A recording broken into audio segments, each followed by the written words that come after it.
یہ عمل ہے تو چھوٹا، لیکن ایسا عمل ہے جو آپ کی تقدیر کو بدل سکتا ہے۔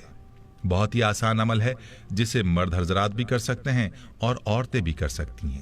یہ عمل کیا ہے اور اس کی طاقت کیا ہے، اس حوالے سے آپ کو نبی کریم صلی اللہ علیہ وسلم کے دور کا ایک واقعہ سناتا ہوں۔ پیارے بھائیوں اور میری بہنوں، آپ نے اس ویڈیو کو بغیر اسکپ کیے دیکھنا ہے تاکہ آپ اس عمل کو اچھی طرح سے سمجھ سکیں۔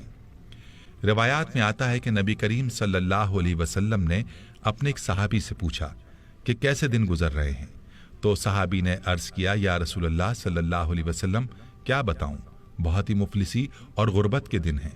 بچپن میں ہی والدین فوت ہو گئے اور زندگی میں تنگیاں ہی دیکھیں، کوئی آسودگی نہیں دیکھی۔ نبی کریم صلی اللہ علیہ وسلم اپنے صحابی سے باتیں کر رہے تھے کہ حضرت جبریل علیہ السلام تشریف لائے اور آپ صلی اللہ علیہ وسلم کو یہ اطلاع دی کہ جس صحابی کے ساتھ آپ بات کر رہے ہیں اس کی زندگی کل ظہر تک ہے۔ نبی کریم صلی اللہ علیہ وسلم کی آنکھوں میں آنسو آ گئے۔ فرمایا، اے میرے صحابی، تیری سب سے بڑی خواہش کیا ہے؟ بتاؤ تاکہ میں تمہاری خواہش پوری کروں۔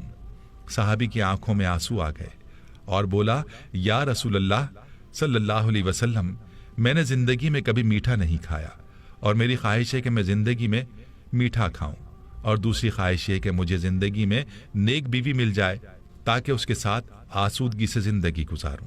نبی کریم صلی اللہ علیہ وسلم نے حضرت ابوبکر، عمر اور حضرت علی رضی اللہ عنہم کو بلایا اور اس شخص سے پوچھا، کیا تمہاری نظر میں کوئی رشتہ ہے؟ تو اس نوجوان نے کہا، میرے چچا کی بیٹی ہے جو خوبصورت بھی ہے اور نیک بھی، لیکن میری غربت کی وجہ سے وہ مجھے نہیں پوچھتے۔ تو نبی صلی اللہ علیہ وسلم نے اس کے چچا کو بلایا اور فرمایا کہ تم اپنی بیٹی کا رشتہ اس صحابی کو دے دو جو تمہارا بھتیجا ہے، اور فرمایا کہ میں نے اس کا نکاح تمہاری بیٹی کے ساتھ کر دیا ہے۔ اب اللہ کے نبی صلی اللہ علیہ وسلم نے صحابی سے کہہ کر اس صحابی کو شادی کا انتظام کروایا اور حضرت ابوبکر صدیق رضی اللہ عنہ سے فرمایا کہ اس کے لیے میٹھا پکوائیں تاکہ صحابی کی میٹھے کی خواہش بھی پوری ہو سکے۔ یوں صحابی کی شادی ہو گئی۔ اس صحابی نے اپنا مکان پیش کیا، وہ صحابی اپنی دلہن کے ساتھ اس گھر میں چلے گئے، ان کو ضروری سامان بھی دے دیا گیا اور میٹھا بھی ان کے لیے پیش کیا گیا۔ اللہ کے نبی صلی اللہ علیہ وسلم نے ایک صحابی سے کہا، ظہر سے عصر تک اس گھر کے ارد گرد رہیں، اور جیسے ہی رونے کی آواز سنائی دے تو آپ صلی اللہ علیہ وسلم کو اطلاع دیں۔ وہ صحابی وہاں موجود رہے، لیکن کوئی رونے کی آواز نہ آئی، بلکہ خوشی اور ہنسنے کی آوازیں ہی سنائی دیں۔ عصر کے وقت اس صحابی نے نبی کریم صلی اللہ علیہ وسلم کو سارا ماجرا بتایا تو آپ صلی اللہ علیہ وسلم سجدے میں گر گئے اور اللہ رب العزت سے عرض کیا، یا اللہ، جبریل علیہ السلام نے تو مجھے اطلاع دی تھی کہ صحابی کی زندگی ظہر تک ہے، لیکن یہ کیا ماجرا ہے؟ تو غیب سے آواز آئی، اے میرے حبیب، تقدیر میں یہی تھا کہ اس کی زندگی ظہر کے وقت تک تھی، لیکن جب آپ نے اس کی شادی کی اور اس کی خواہش پوری کرنے کے لیے اس کے لیے میٹھا بھی بھیجا تو رات کو یہ صحابی کھانا کھانے کے لیے اپنی بیوی کے ساتھ بیٹھا، ابھی کھانا کھایا ہی نہیں تھا کہ دروازے پر فقیر نے آواز لگائی کہ میں بھوکا ہوں، اللہ کے نام پر کچھ دے دو۔ تو صحابی نے بیوی سے اجازت لے کر وہ سارا کھانا اس فقیر کو دے دیا، اور وہ میٹھا جس کی وہ خواہش رکھتا تھا وہ بھی اس نے فقیر کو دے دیا۔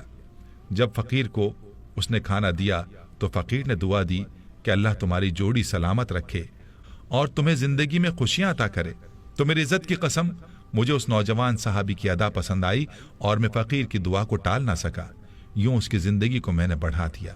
تقدیر کا لکھا یہی تھا کہ اس نے ظہر کے وقت مر جانا تھا، لیکن صدقے نے اس کی جان بچا لی۔ پیارے بھائیوں اور میری بہنوں، یاد رہے کہ صدقے میں اور دعا میں اللہ نے بڑی طاقت رکھی ہے۔ یہ دعا ہی ہے جو تقدیر کو بھی بدل دیتی ہے، اور صدقے میں بھی یہ طاقت ہے کہ وہ آفات اور آنے والی بلاؤں کو دور کر دیتا ہے۔ تو میرے بھائیوں، آج کا جو عمل ہے وہ صدقہ ہے۔ آپ نے اپنے مسائل کے حل کے لیے صدقہ کرنا ہے، اپنی پریشانیوں کو صدقے سے دور کرنا ہے، اور صدقہ بھی ایسا ہو جو کہ ضرورت مندوں کی ضرورت کو پورا کرے۔ ورنہ آج کل جو رواجی صدقہ ہم دیتے ہیں، روپیہ 2 روپیہ پکڑا دیے، 5-10 روپے دے کر ٹال دیا، ایسا صدقہ نہ ہو، بلکہ ہم ضرورت مندوں کو تلاش کریں اور ان کی ضروریات کو پورا کریں، صرف اور صرف اللہ کی رضا کی خاطر، اور کوئی مقصد بیچ میں نہ ہو۔ جب اس طرح کا صدقہ کریں گے تو پھر آپ دیکھیں گے کہ آپ کی پریشانیاں کیسے دور ہوتی ہیں اور آپ کی تقدیر کیسے بدلتی ہے۔